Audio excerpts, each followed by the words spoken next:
PSM Makassar harus mengantisipasi jika pemainnya dipanggil ke Timnas Indonesia, sebab Timnas Indonesia akan bertanding pada Piala AFF Desember 2022 hingga Januari 2023. Dua nama berpeluang dipanggil yakni striker muda Ramadan Sananta dan penyerang sayap Yaakob Sayuri.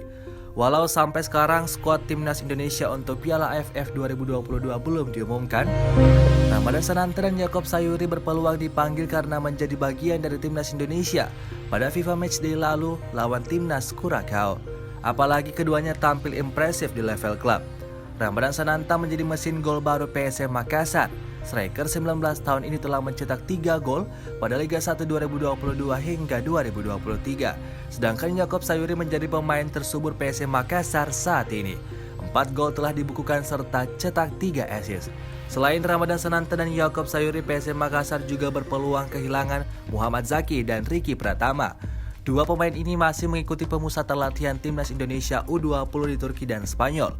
Jika tampil bagus, Zaki dan Ricky akan perkuat Timnas Indonesia U20 di Piala Asia U20 pada Maret 2023. Pelatih PSM Bernardo Tavares mengaku akan menimbang jika anak asuhnya kembali masuk radar pelatih Timnas Indonesia. Sebab juru taktik 42 tahun ini hanya ingin para pemain bermain di laga resmi serta kompetitif. Tavares tak ingin pemainnya ke Timnas hanya tampil di pertandingan persahabatan atau uji coba, apalagi tidak memperoleh kesempatan bermain. Pelatih berkebangsaan Portugal ini belajar dari pengalaman sebelumnya. Kala itu 3 pemain mudanya dipanggil ke Timnas Indonesia U19, yaitu M. Rafli Asrul, Edgar Emping, dan Ricky Pratama. Namun ketiganya kurang mendapat kesempatan bermain di Timnas. Rafli, Edgar, dan Ricky mengikuti turnamen Toulon Cup 2022 pada 26 Mei hingga 9 Juni 2022 di Toulon, Prancis. Lalu dipanggil perkuat Timnas Indonesia U19 pada Piala AFF 2 hingga 15 Juli lalu.